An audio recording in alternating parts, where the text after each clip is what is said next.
Hazard analysis requires the designer to consider various classes and types of errors that may occur in the product yet to be constructed. So hazard analysis में हमारे designer को ये require होता है कि वो consider करें उन तमाम क्लासेस को, उन टाइप्स ऑफ एरर्स को जो अकर हो सकते हैं उस प्रोडक्ट में जो अभी कंस्ट्रक्ट नहीं किया गया.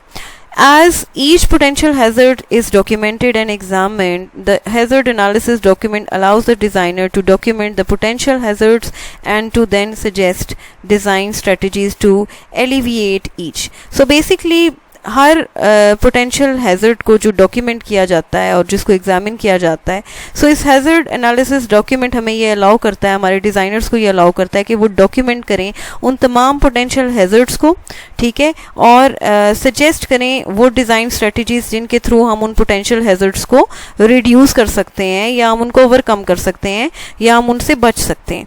ठीक है जी.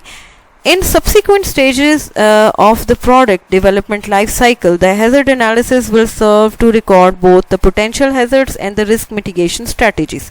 So किसी भी particular stage पे हमारे product development का जो life cycle है उसमें हम hazard analysis को perform करने से हम record कर सकते हैं अपने, या हम identify कर सकते हैं अपने जो most important hazards हैं या problems हैं, potential hazards हैं उनको, और हम risk mitigation strategies को identify कर सकते हैं that have been defined to prevent the hazards from occurring. So basically ये वो strategies हैं जो हम define करते हैं ताकि हम अपने उन problems को arise होने से जो है वो prevent कर सकें. ठीक है.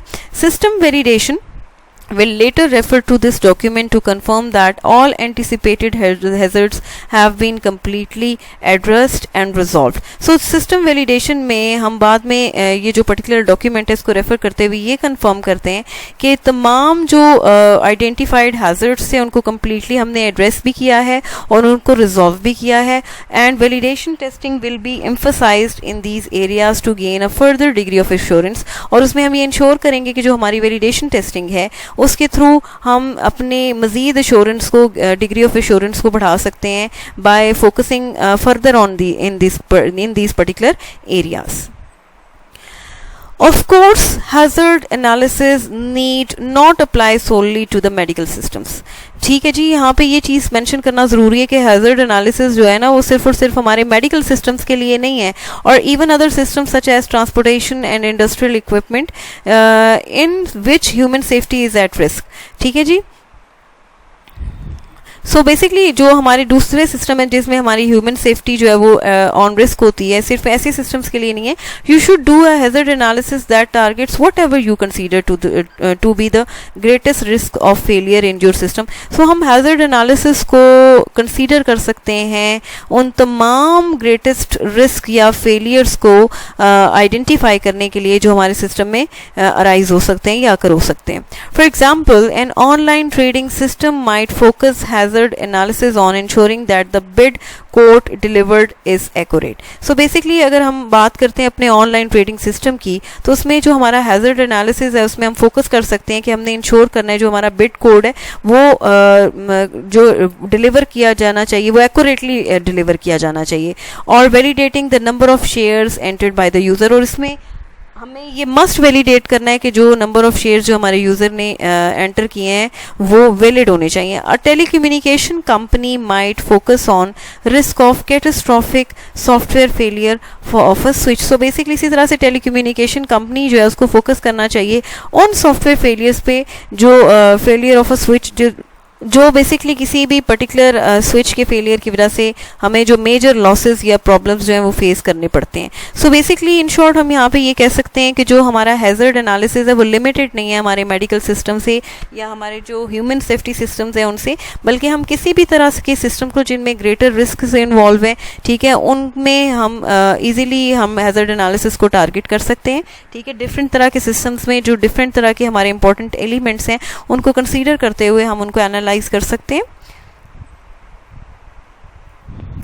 In any case, a hazard analysis is used to decide what hazards you must prevent in our system and the scope of the verification and validation activities necessary to ensure that you prevent them.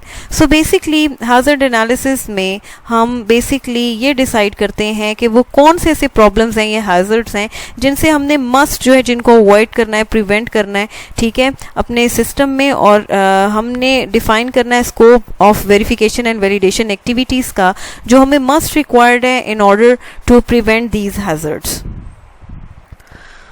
For those design issues are important to the overall safety, efficiency and success of the project as documented in the hazard analysis.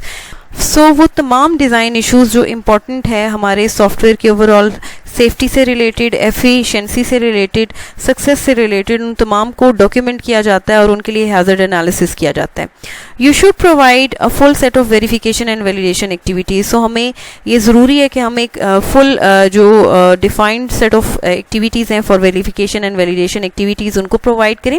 For elements that are revealed to be inconsequential impact, you may consider omitting or reducing the verification and validation activities. So basically ऐसे तमाम elements जिनमें आपको ये reveal होता है या आप analyze करते हो कि ये जो है ये इनकी importance जो है, ये इनका जो impact है ये बहुत ज़्यादा नहीं है, या ये they are not much important elements of the product, हम उनको omit कर सकते हैं और अपनी validation और verification activities को reduce कर सकते हैं by doing this. Although comprehensive testing must still be done. So इसके साथ साथ हम जो कॉम्प्रीहेंसिव टेस्टिंग है वो मस्ट हमने परफॉर्म करनी है, ठीक है जी.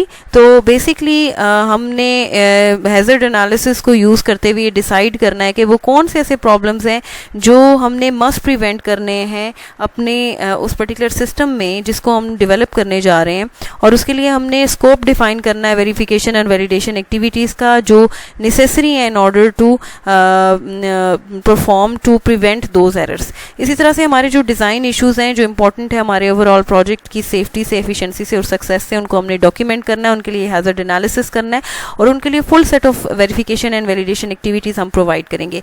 प्लस साथ में वो तमाम एलिमेंट्स जिनकी जो लेसर इम्पॉर्टेंट एलिमेंट्स हैं या हमारे जिनका कोई ख़ास कॉन्सिक्वेंस नहीं है, ये इम्पैक्ट कॉन्सिक्वेंशियल इम्पैक्ट नहीं है हमारे प्रोजेक्ट पे, उनको ना सिर्फ हम ओमिट कर सकते हैं, ठीक है, इग्नोर कर सकते हैं इस वेरिफिकेशन और वैलिडेशन प्रोसेस में, बल्कि इसके थ्रू हम अपने वेरिफिकेशन एंड वैलिडेशन एक्टिविटीज़ को रिड्यूस कर सकते हैं. लेकिन इसके साथ साथ हम जो कॉम्प्रीहेंसिव टेस्टिंग है उसको मस्ट परफॉर्म करेंगे.